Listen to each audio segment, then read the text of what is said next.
जी।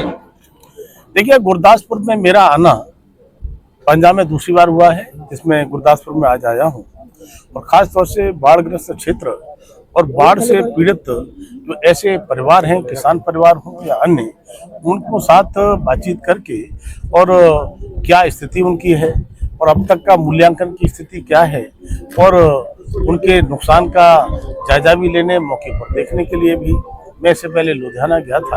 आदरणीय प्रधानमंत्री मोदी जी लगातार सबका साथ, सबका विकास, सबका विश्वास, सबका प्रयास की बात केवल कहते ही नहीं है, उसे चरितार्थ करने का काम करते हैं। इस तरह से मैं कह सकता हूँ कि वास्तव में पंजाब में किसानों के साथ जिस तरह से बहुत बड़ी एक तरह से आपदा जैसी आई है और मैंने देखा है यहाँ पर दो नदियाँ जो बहती हैं, उन नदियों का नाम है, एक का रावी है और एक का उज।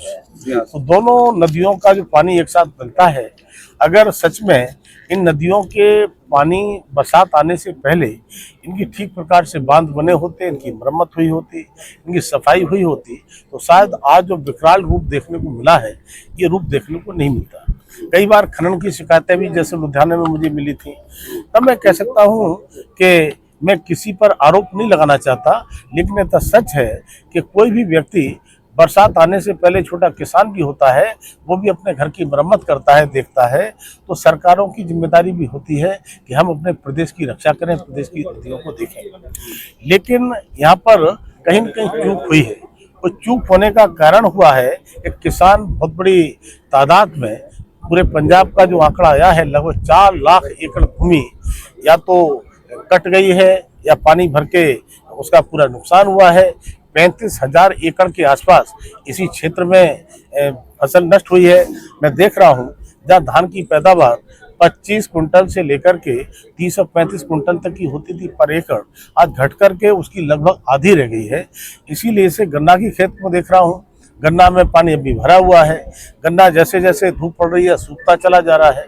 तो मैं कहूँ जाने की बात होगी हम केंद्र सरकार। पंजाब सरकार ये कह रही है कि ये 1600 करोड़ रुपया जारी किया केंद्र ने, वो कब तक मिलेगा? प्रदेश सरकार को चिंता करने की जरूरत नहीं है, उन्हें पता होना चाहिए उनको नहीं मिलेगा। हम देंगे तो किसानों को मिलेगा, किसानों को दिया जाएगा और जैसे ही मूल्यांकन होकर पहुंचती है, वहाँ देर नहीं लगेगी। 1600 करोड़ हम वो भी देंगे और मूल्यांकन के बाद में जितनी आवश्यकता पड़ेगी वो भी देंगे। आपको लगता है कि जांच होनी चाहिए, इसका जिम्मेदार कौन है, बाहर का अगर कोई अधिकारी है? बिल्कुल जांच होना चाहिए। मैंने तो लुधियाना में भी देखा था, लुधियाना में सतलुज नदी है, वहाँ पर एक जो जल संसाधन मंत्री हैं, उनके भाई ही वहाँ पर खनन कराते थे। वहाँ के लोगों ने विरोध किया और विरोध करते करते धरने पर बैठे, इसके बाद में भी नहीं माने और उस जगह पर 340 एकड़ का कटान हुआ है, जिसमें पूरा पॉपुलर का पेड़ भी बह के चला गया है। तब मैं सीधा सीधा आरोप नहीं लगाना चाहता, लेकिन जांच का विषय है, जांच हो, जांच में जो दोषी पाए जाए वो फिर बख्शना नहीं चाहिए, उसके लिए कड़ी से कड़ी सजा मिलना चाहिए।